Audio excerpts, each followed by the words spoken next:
Welcome to the Healing Pain Podcast with Dr. Joe Tata. Each week, we interview top experts in physical therapy, pain science, and integrative pain care. You'll learn the most up-to-date information for treating and reversing persistent pain. This podcast is for educational purposes only and not intended to be used as personalized medical advice. And now, here's your host, Dr. Joe Tata. Hey there, friend. Welcome to this week's episode of the Healing Pain Podcast, and thank you for joining. On this week's episode of the Healing Pain Podcast, we're raising awareness around ableism and the many ways it intersects with chronic pain and disability.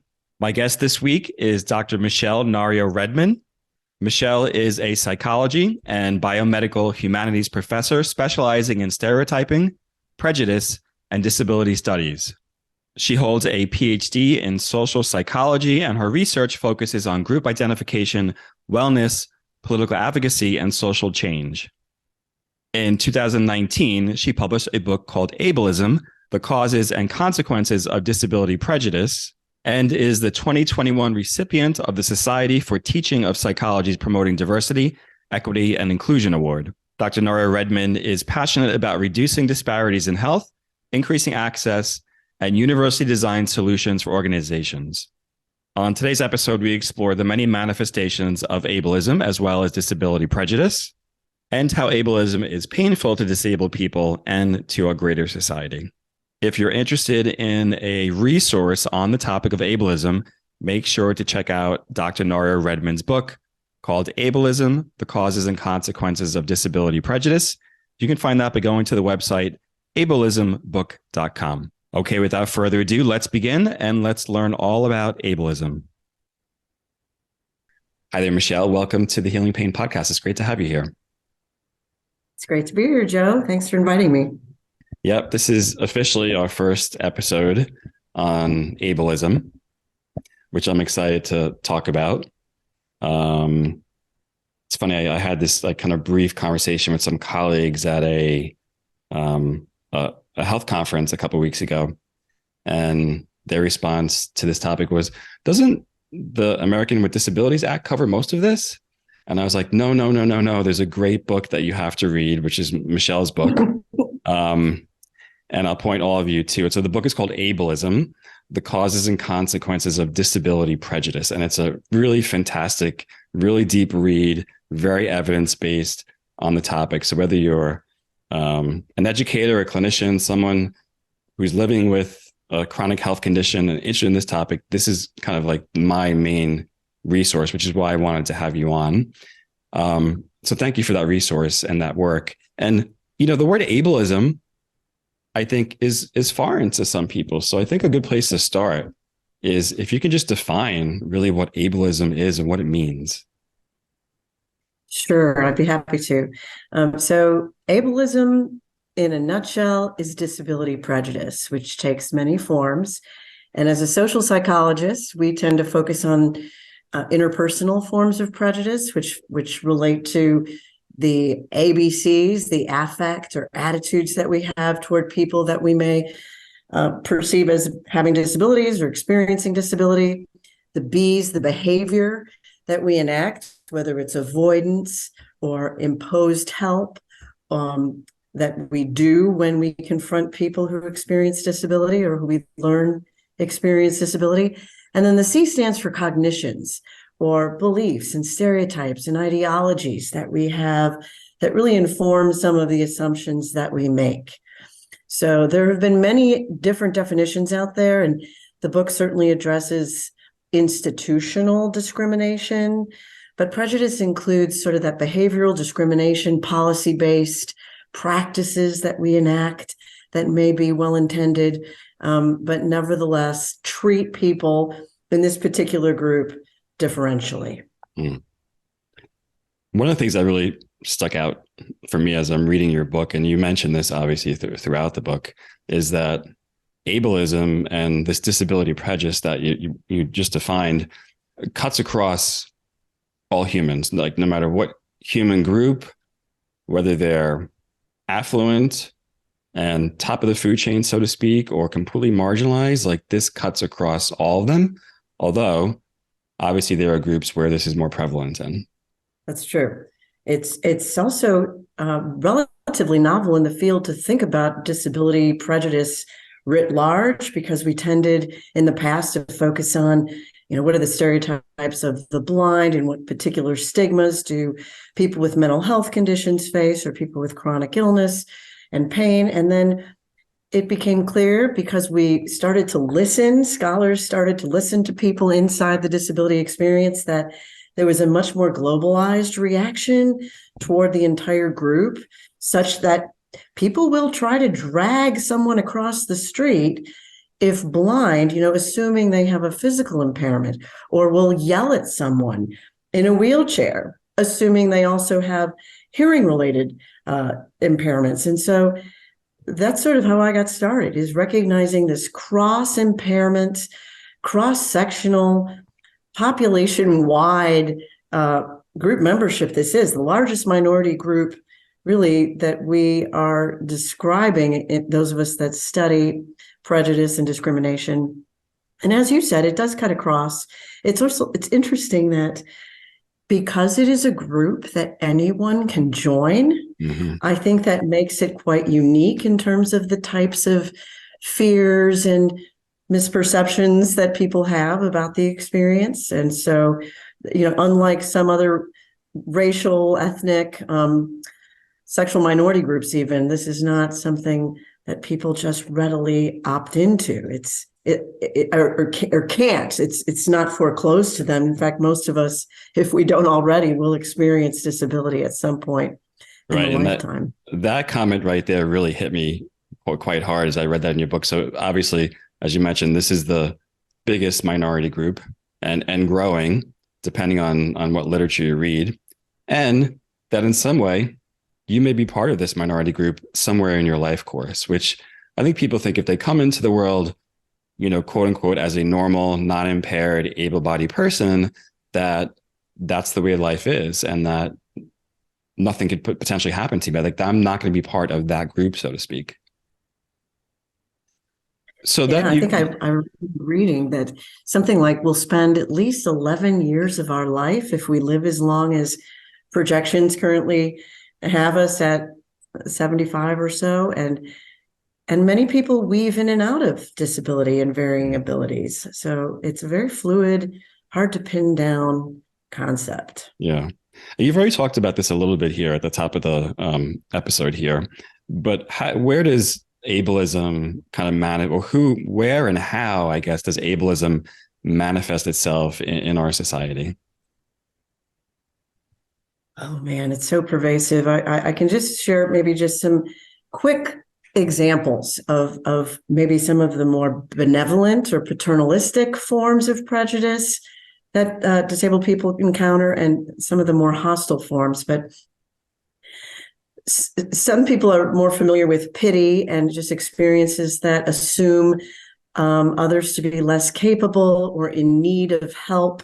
There's sort of this group of people, the societal dependents, if you will. And so there's a lot of assumptions that accrue to just that concern about a group of people for whom life may be more difficult, or at least perceived to be more difficult. But pity often bleeds into things like envy in a hurry, if you begin to construe or recognize that perhaps some people are receiving what others call special privileges because they have quote unquote special needs. And that can lead to jealousies for things like the ever coveted parking spot or extra time in school. And or if people assume that disabled people are somehow scamming the system, that can lead to what ends up becoming really an increasing problem in society, which are disability hate crimes, which is when people are targeted, robbed, beaten, sexually assaulted because of their disability status. But it also, ableism that is, includes general fears that may be below our awareness, that we are even experiencing in the moment, and disgust reactions or fear that this is somehow a contagious condition, which can lead to avoidance behavior, even for things like cancers or traumatic brain injuries that are clearly not contagious. And we can talk about that more. But again, as I sort of mentioned with this open enrollment status of the group, it is a group that many of us are joining, have joined, or have lived our whole lives within. And I think that lends it a special status in terms of an existential fear of meaninglessness and perhaps fear of our own bodily vulnerability to decline, to disease, to injury, and that certainly plays a role too. So there's new forms of ableism that people are now just starting to talk about that are what others might think, well, why is that prejudicial? When we see people approaching disabled people and telling them, you're so inspirational to me. I can't believe you got up today. If I were you, I would, I just wouldn't want to live at all. And this has been deemed sort of this inspiration porn or objectification of folks who are really not necessarily doing anything extraordinary, just living their lives, taking public transportation, going to work, having lunch, and yet are approached and privacy is invaded and questions are often asked. I often say it's not that disabled people aren't worthy of admiration and respect, but usually this form of ableism that's objectifying is about things that we wouldn't approach others and tell them they were inspirational for doing. But because our expectations are so low for people with disabilities, it seems surprising. I want to unpack two things that you mentioned there, which I think are important, especially in the realm of chronic pain.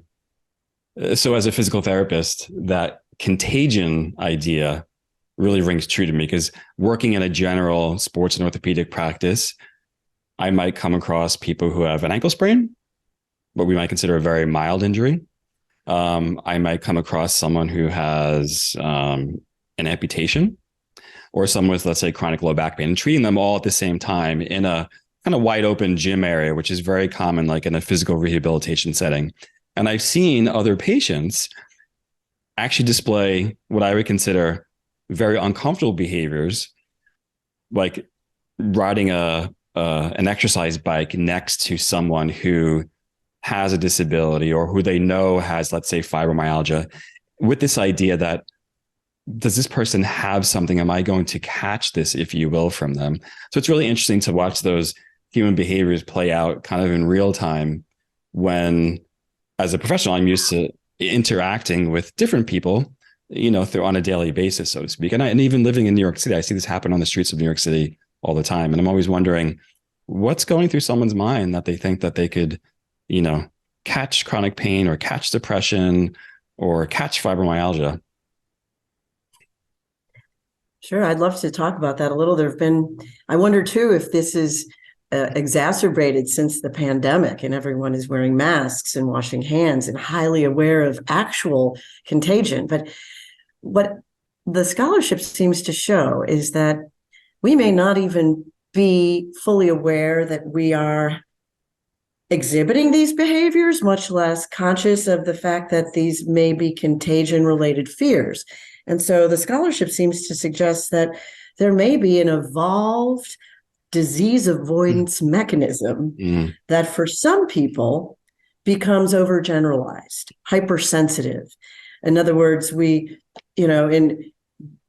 back in hunter-gatherer times, when it became advantageous for the species to become more familiar and trust those that are within their social group and more wary of those who are strangers, including those who may signal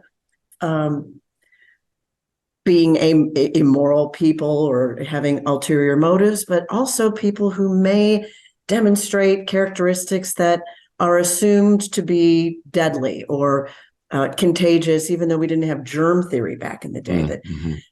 Some of the things that disabled people, not all, may manifest in terms of shaking or just irregular gait or wounds that may or may not be on the surface, are associated with some of the world's deadliest infections. And yet we know that, cancer, traumatic brain injury, amputation, these things are not physically contagious. And so it's irrational to assume that we could somehow become infected. And yet, because I think of these unconscious mechanisms that are, for some people, overreactive, there is this almost knee-jerk reaction. And it happens primarily among people who've had minimal contact with people with disabilities. Yeah.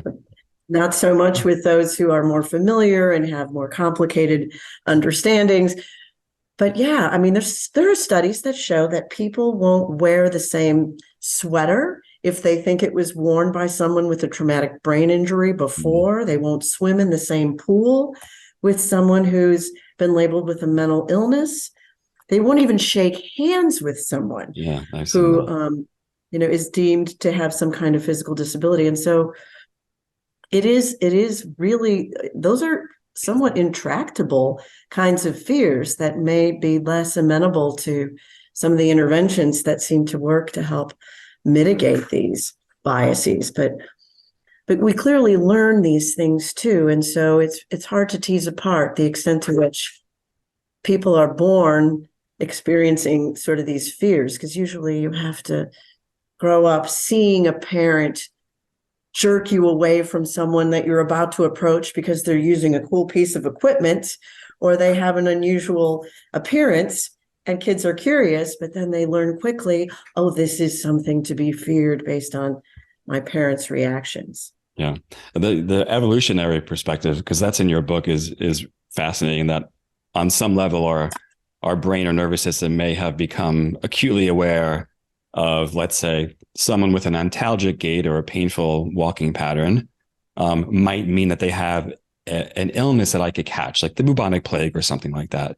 But in today's society, that really doesn't serve a protective response because you can't catch these things that we're talking about. The other thing that you mentioned and is in your book, and I think it's worth going into detail about this because social media, this is a new thing. This is not something that's old. This is really, social media has kind of elevated this inspiration porn, as you mentioned. And I've seen this shared online in multiple places.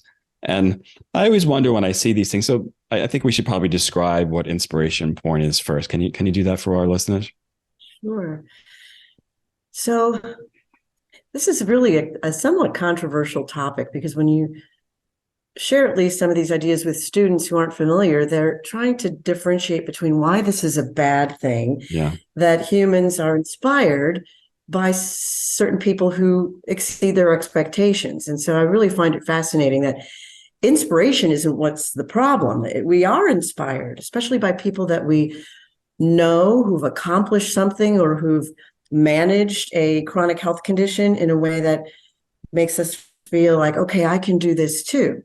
But it becomes objectifying, and I guess it's called pornographic to the extent that in social media in particular, but this happens in person too, we'll see a meme or a Facebook post or Instagram photo with a person who is either visibly disabled, uses a piece of equipment, but sometimes their bodies are just atypical. Maybe they're of a larger size or older. People also experience this. And they're doing something fairly ordinary. They're going to work, they're going out on a date or to prom, they're playing basketball. And you have this reaction among viewers who see this meme and are just like, wow, this makes me feel guilty because I'm sort of being lazy and sitting on the couch. And here's this person who we typically think of as incompetent, incapable, and weak, doing something that I complain about. And so, boy, I should be grateful. And, if they can do this, what's my excuse? So you actually see these as part of the memes, things that say, look at so-and-so doing this. What's your excuse? Or so if that person uses a prosthesis to walk or run, what's your excuse why you can't finish the marathon? Right. Exactly. And so, but some of them go a lot deeper than that, though, that I've seen online. And they're, they get to the point where some of them are more subtle, I think, depending on how you look at them. And others, I'm like, this is, as you mentioned, this is just inspiration porn. It's not inspiring, actually. It's I don't know if you want to call this a microaggression or a macroaggression, or where that fits into that conversation. You reminded me of an example of one where that I show in class that says, it shows a disabled woman in front of an ocean view, and the caption says, "Never ignore a person with a disability. You never know how much they can inspire you. Share if you agree." So it's almost perpetuating the idea. But there are other stranger examples that may be more in line with microaggressions, but they're media-based, where someone who may use a wheelchair, for example, gets up because they don't necessarily use the wheelchair full time, but we're such a species that's used to categorizing people as either this or that and nothing in between. When you see someone stand up from their piece of equipment or set down their cane, others say, "It's a miracle. It's a miracle. I can't believe it." So there's a particular meme where there's a woman, I believe she's a little person, and she's up on her own wheelchair, standing up, reaching for something on a top shelf. And the caption says, "There's a miracle in aisle 5. But that has really happened to people. People have been approached, or others have gotten down on their knees in airports to at the sight of someone who just transfers from their wheelchair. So there's clearly a real lack of understanding of how varied impairments can be and how variable different disabilities are. But we do tend to bifurcate people into these categories, and it's problematic because we're so much more complicated as human beings. Yeah. And there's an element of social rejection here. And I think shame that starts to come into play. And I wonder how much of what's the risk, obviously, for the person with a disability, where this becomes so prevalent in society that they now start to really embody these macro and microaggressions that they are subjected to on a daily basis, and what that does to their psyche, what that does to their sense of self. Mm-hmm. Internalizing that ableism, if you will. Yes. Yeah, you said something that I wanted to follow up on, but it's true. The more folks it depends on what you attribute these reactions to. So if you are a person who's grown up with disability and you're used to people staring, perhaps, this becomes part of your everyday experience, and you may have a different perspective on it than someone who's newly disabled. But most disabled people are new to disability at some point. Disability is acquired primarily. Happens more to occur at an acquisitional basis, if that's makes sense, than a congenital basis. And so you have to get used to sort of being treated as a stranger, or as having your identity mistaken, which is really discombobulating. And you mentioned social rejection. And so the idea of social rejection, when I was growing up, we heard the phrase, "Sticks and stones will break my bones, but names will never hurt me." And yet there is some fascinating neuropsychological research that shows that the same parts of the brain, I'm sure you're familiar, light up in the face of social rejection as when we experience ostracism or rejection by our peers.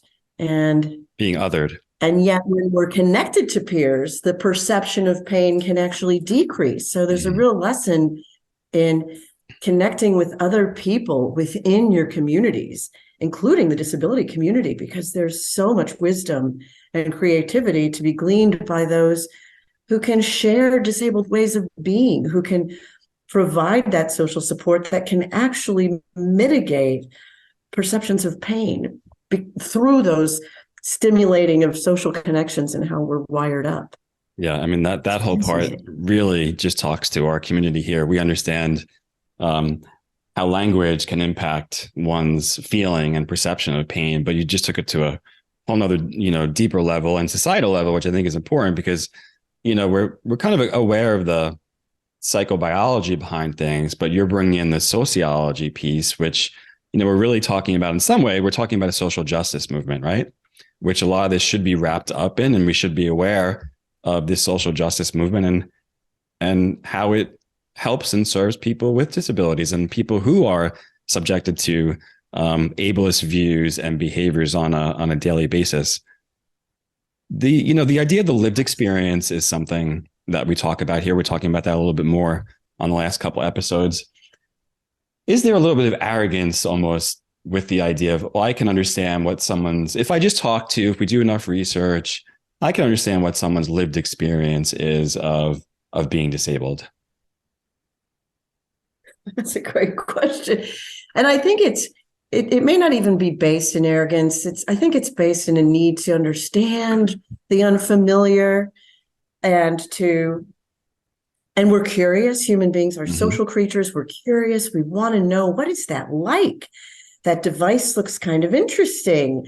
Is it as hard to propel as it looks? And or can it be exhilarating? Or what's it like to experience these different forms of low vision? And can I vicariously kind of experience that by blindfolding myself? And so you've probably heard of a lot of these simulation exercises, which unfortunately are still quite prevalent and popular because they're engaging, they're interactive, and yet when you evaluate them, they have some real unintended consequences that may lead to the arrogance you're describing, because people do say afterwards, I get it now. Now that I've had the opportunity to roll around in a wheelchair for a day, and I don't usually use this piece of equipment, especially when it's framed as this is what the disability experience is like for wheelchair users, or this is what it's like to be deaf, put some headphones and ear canceling devices on your ears.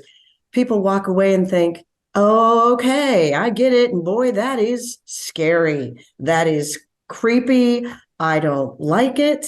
And in a sense, it makes salient perhaps what people are trying to avoid to begin with, which is this notion that this could happen to me. I'm sort of simulating what it might be like for someone else.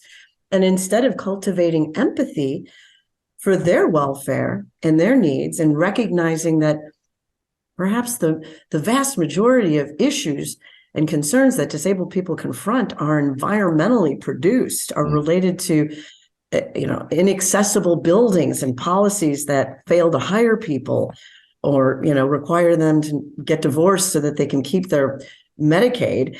What people see is the person and assume that, well, surely it's your body, it's your brain, it's whatever you think is going on that is sustaining your pain or your impairment, and that is really problematic. And so we've done our best to contribute to that literature. I did a study on, it's called CRIP for a Day, the unintended consequences of simulating disability.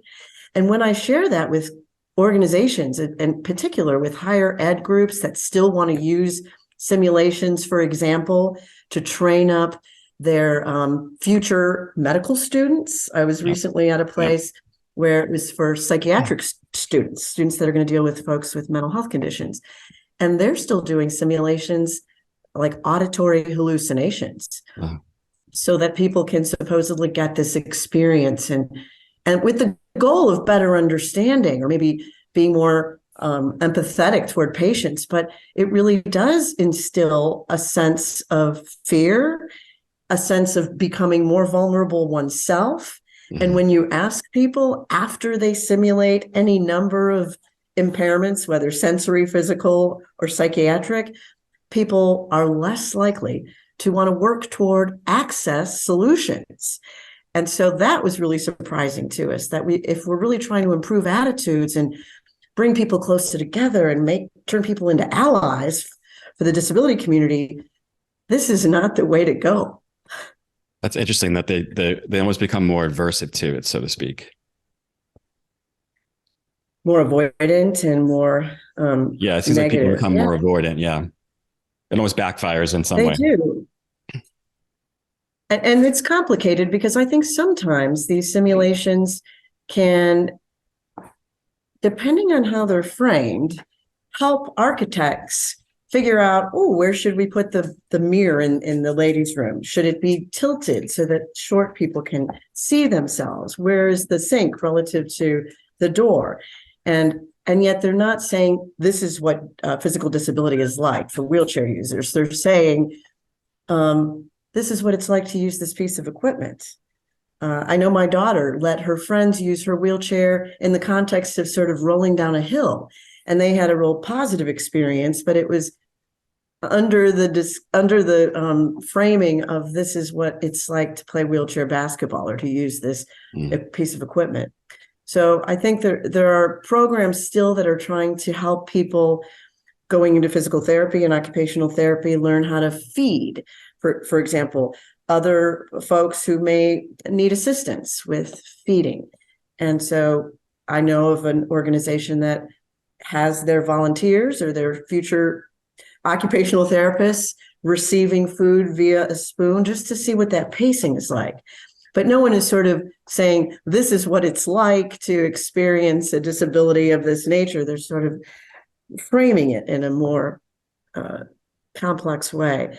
So I do think people have been calling for the desistance of these disability simulations for some time. There's lots of different alternatives, like communicating with people who have these experiences, or going around with them in a given day and seeing the kinds of treatment that they receive, whether it's infantilizing folks by talking to them in baby talk, or whether it's communicating with a partner because one assumes that the person with the disability is not cogent enough to communicate with, and you begin to get a better sense of what life might be like without having to appropriate someone's identity. Yeah, this is a big topic. It's becoming more and more of a topic in the world of chronic pain research, because so much of our research has been what I consider, we love to measure things in the chronic pain space. We measure psychometrics, we measure physical impairments, and I personally do not believe that we put enough emphasis on qualitative research that gives you more rich data about what someone's lived experience is. And that really, and journals, I think this is maybe a bit of a blanket statement, but a lot of the more prominent journals, I would say, don't publish mixed methods or qualitative research where the voice and the opinion, the perspective of the person with a disability or the person of chronic pain informs us, the practitioners and the researchers, about what their lived experience is like. That's an important point. I think that's especially true in medical journals. Yeah.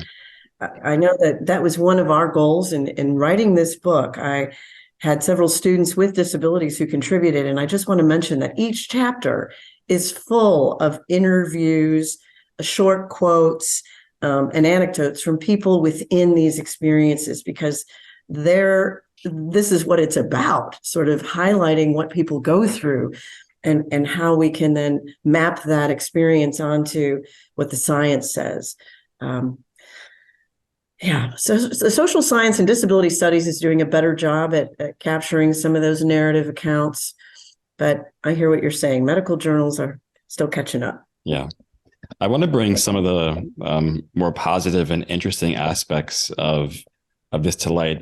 In social media, I follow some of the disability justice movement handles. For example, there's a pretty big handle around LGBT disability.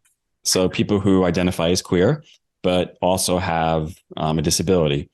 Also people of color who identify as people of color also have a disability. And I think it's really interesting to see how social media has given them a bigger voice, and how they're using that creatively to do things like lobby Congress and change bills, or raise awareness in their workplace, or the educational system. Do you have some examples of what you've seen happen in some of those spaces? I just think more needs to be. I know we have like a list of hashtags that include things like Spoonies, Unite. I'm making that one up, but there's lots of them that bring that illustrate in really poignant, colorful terms how people with chronic health conditions and disabilities have coped, what works. So there are spaces where people can see folks out in the community doing things, getting married, being partners, professionals, and had another P, parents. I mean, we don't often think of people with disabilities as parents, spaces for people with disabilities who are parents. And this intersectionality piece is so important because one of my pet peeves has always been that when you see a group of people advocating for the civil rights or access of queer, sexual minority groups, they often don't include those with disabilities. But we're seeing some change happen, really thanks to a lot of the work of the disability justice movement, with it, which is all about going beyond rights and thinking about immigrants and people of color and people from all of these various statuses that as a block could really wield some power in terms of what you're suggesting, legislative change. But in particular, I think for this interpersonal piece too, where you can sort of share through social media these various communities that can really give you insights that weren't available, just a few short years ago when people were perhaps newly disabled or newly dealing with some environmental sensitivity or whatever it might be, and thought they were the only ones. Right. Because if there's any area of research that I find most just provocative and important, it is the predictive power of claiming an identity around your disability status, which seems sort of ironic because it's stigmatizing for many and they don't want to sort of request accommodations or out themselves, especially when newly disabled. But once you realize what can be gained by community, not only can physical pain be mitigated, but also just opportunities to connect and get references and professional development, or find places online where people can have social gatherings virtually that celebrate people like Judy Heumann, who just passed away, the mother of the disability rights movement. We would have, disability studies dances, if you will, through our organization, Society for Disability Studies. And it's not quite the same as meeting in person that we all did more of before the pandemic, but I'm happy to sort of send you some of the list of hashtags that we've collected, because at the end of each chapter of this book, Ableism, we also include, what do you do about it? Now you've just read about contagion fear. How can we bring awareness or help people who want to do better, who want to be informed and who want to be an ally? That's right. Give them ways of connecting and through organizations and hashtags and other groups. That's right. And so, please share. I'd be happy to send those your way. Yeah, please share those with us. I'll use them because I'm active. Everyone can find me on Instagram. I'm most active on. I use those hashtags there for various different things. But those hashtags, when you go in and look at them, and I think when you take your book and you map it to those hashtags, you start to look at the posts that people are posting. They're not saying, hey, I'm impaired and I need help with my impairment. They're saying, I want to be a member of the community, basically. I want community involvement. And I think that's what I take home from it, is that, sure, people, of course, want better healthcare and a healthcare that's affordable and things like that, but they're really having a conversation that's above it, because for some people, the disability is never going to go away. And they're saying, my disability is not going to go away. This is who I am. This is how I identify.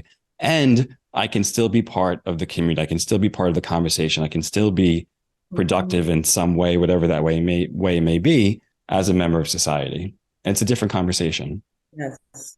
And some people do focus on the more creative, the artists, the disability arts and culture community that comes together and generates alternative ways of dancing and being in the world, and celebrates the beauty associated and the aesthetics associated with that. Or here are our historical matriarchs or patriarchs or they call them crip ancestors. But I also think there's a place in these communities that you're mentioning too, for people who, it's not so much that they need medical advice or advice about ameliorating their particular impairments, but it's also, what have you found useful in employment settings in terms of when to disclose, or in terms of requesting more flexible schedules, or even just giving oneself a break? And what does self-care look like when, you may be you think you're the only person, because corporations are increasingly, especially those with budgets to address diversity, equity, access, and inclusion, thinking about ways to draw from their own employee base to inform one another about disability culture and films that might be useful to discuss over lunch, or how they're not alone in maybe needing more time or another format for responding in a meeting of a bunch of people when you need more time to process information, or you would rather send your comment through a chat box or something. And frankly, the pandemic and the use of Zoom has really helped with some of that. Right, just quote unquote normalizing that there are many ways to get information auditorily, kinesthetically, visually, and there are many ways of responding and participating.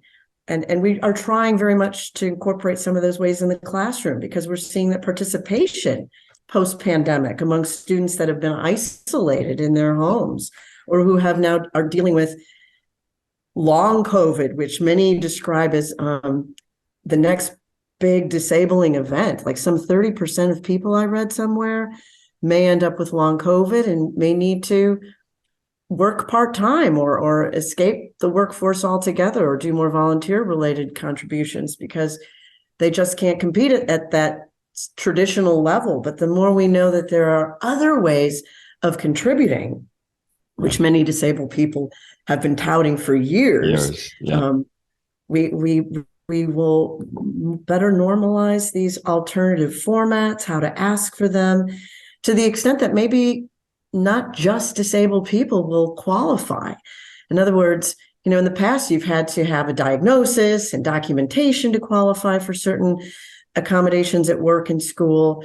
But there are other ways of thinking about inclusivity, including universal design approaches that recognize human variation is much broader than we originally considered. And maybe to retain students in higher education or in my employment setting, we really need to expand upon the ways in which we allow people to express, to voice their concerns. And I think those with insider knowledge of what it's like to live with chronic pain or with any number of disabling conditions can inform one another in ways that are powerful. Because I don't know about you, but in the past, when students with disabilities would request accommodations in elementary school, it was almost like they didn't want the parents talking to one another. They didn't want everyone else to know, well, this is what my kid gets, because I don't know if it was just a sense that they thought it was going to be more costly to provision access. But this is power, to be able to know that it's possible to request captioning, which is actually more universally available, or a note taker, or a book on tape through Bookshare that's free for those with print disabilities, or a schedule that allows one who can't predict when the pain is coming, or the headache, the migraine. How do you negotiate that with an employer when you can't say, at 5 o'clock today, I'm going to need to take some time off? But you have something in place that lets people know this has worked for people like me. I've communicated with others in my community, and here's how I'd like to set up a schedule that when I'm at home and I can create, these reports or contribute to meetings that are on the West Coast at a different time zone, that this is actually going to increase our efficiency as an organization. People can get that from community. Michelle, it's been great speaking with you about ableism, the causes and consequences of disability prejudice. I want to make sure we mention again your book. Everyone can find it online at ableismbook.com. You can, of course, go online and find it on any online book retailer, such as Amazon and all the others that are out there. So make sure to check out ableismbook.com. Michelle, how can people learn more about you and stay abreast of the work that you're leading? Well, I would love to just share. So the website has my contact information, but I'll also share with you the email. And if folks, I know when you work at a university, it's nice because you can access all of the cool articles, whether folks are interested in the CRIP for a Day simulating disability negative consequences article. We have one related to hostile and benevolent forms of ableism. And we have recent work on people with disabilities and chronic health conditions, increasing rates of depression and anxiety during COVID that are newly published that I'm happy to share with people if they email me. So I'll be sure that you have access to my email address too. Great. We will link to Michelle's. We'll link to Michelle's email in the show notes. You can, of course, go to the website at the Integrative Pain Science Institute, scroll on over to the podcast tab, and you can find this episode at the bottom. You'll find all of those links, including the book and Michelle's email address, so you can reach out to her. I want to thank Michelle again for talking to us about ableism this week. Make sure to share this episode with your friends and family on social media. You can find me on Instagram, Facebook, and LinkedIn. That's where I play the most. But please do share this with those interested in disability justice topics on any of the social media handles where you're working. I'm Dr. Joe Tata, and I'll see you next week. Take care. Thank you for listening to the Healing Pain Podcast with Dr. Joe Tata. To subscribe to the podcast and learn more, visit integrativepainscienceinstitute.com. That's integrativepainscienceinstitute.com. Sign up to receive weekly updates, leave a review on iTunes, and share this episode with your friends.